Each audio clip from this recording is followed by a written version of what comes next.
আসসালামু আলাইকুম। আজকে আমরা আমাদের প্রিয় নবী হযরত মুহাম্মদ এর জীবন থেকে একটি ছোট কিন্তু খুবই ইন্টারেস্টিং ও শিক্ষণীয় গল্প সম্পর্কে জানব।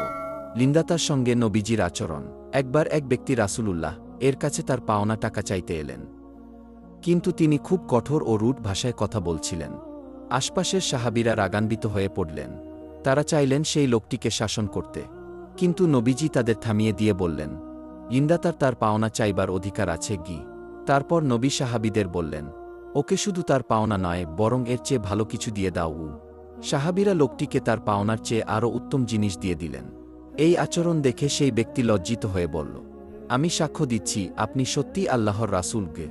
এই গল্পের শিক্ষা, নবী ছিলেন ন্যায়বিচারে অটল। কঠোর আচরণের জবাবও তিনি দিতেন নম্রতায়। ইসলামে মানবিক অধিকার অত্যন্ত গুরুত্বপূর্ণ। এই ভিডিওটি যদি আপনাদের ভালো লেগে থাকে তাহলে লাইক, কমেন্ট, শেয়ার ও এরকম ইন্টারেস্টিং গল্প পাওয়ার জন্য চ্যানেলটিকে সাবস্ক্রাইব করে যাবেন। আল্লাহ হাফিজ।